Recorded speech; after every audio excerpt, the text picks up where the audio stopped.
In this video, I'm going to share some quick tips, tricks, techniques, whatever you want to call it, that I use on my photos that will help you make your photos look very cinematic with only a few clicks of your mouse. So, let's get to the video. Hey guys, it's TechBro bringing you the best tips and tricks for building your photography skills. And on this channel, I mainly feature photography tips and tricks videos as well as tech news and reviews. So if you're new here, consider subscribing because it really helps me and the channel, and it also helps you learn new photography skills. So no more wasting time, I'm just gonna get straight to the tips, techniques, tricks, whatever you want to call it.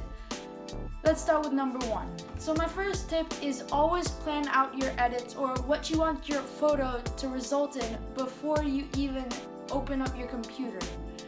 Because really, one thing about photo editing is you don't want to over photo edit. Otherwise, the viewer is only going to see the processing and not what the image really wants to show or really what the photo means. So remember, don't over edit and also plan out. So for example, let's say a photo I took was overexposed, and you just need to look at the photo and say, okay, that was too exposed, I need to bring down the exposure. Or also you need to fix the white balance. You have to remember to do that. You have to plan it out, and that's why I always really just use a notebook, because that really helps.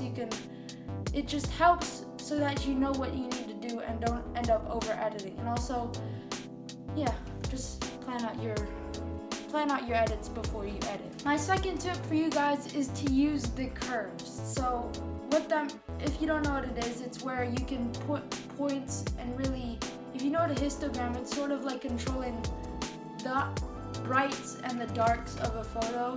It really helps because it's a way to manipulate the photo without having to mess up with contrast, shadows, and the whites and blacks. It's really an easy way to fix the exposure of a photo. So my third tip is using exposure correctly and to your advantage. What I mean to your advantage is to evoke a mood or some sort. So for example, let's say you have a photo that has a lot of shadows, and for me, a reason why I would shoot a lot of shadows is to show mystery or an urban landscape. So what I would do is I would bring up the blacks and also use exposure to brighten the whites, so that way it gives that moody look. That's what I mean by using exposure to your advantage. When you do that, it gives the photo a different feel. It makes the high contrast between the lights and the darks really brings out a mood or a feeling in the viewer. So that's what I mean by using exposure to your advantage. My fourth tip is using selective color. What that means is, for example, you have a photo of someone walking in the city with a red jacket, for example, and everyone else is wearing colorful stuff, but you want to bring the attention to that one color or the subject who's wearing one just solid color.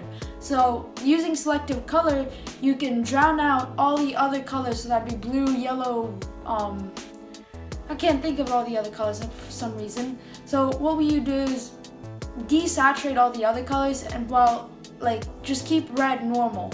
So that way you can pop, it's called a color pop, you can pop the red while drown out everything else. So that gives it's a way of drawing the viewer's eye to the subject. So that's another tip for centralizing the subject even if it's not in the center of the frame. So my last tip in this video is going to be using white balance to evoke a mood. And I guess that's not really the proper way to use white balance.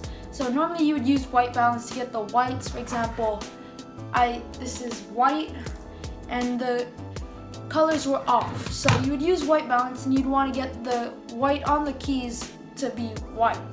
Well, that's one way of using white balance, but another way, like I said, is use white balance to evoke a mood. So that would mean maybe not making the white balance so perfectly correct. So in urban photography, a way of showing the harshness or the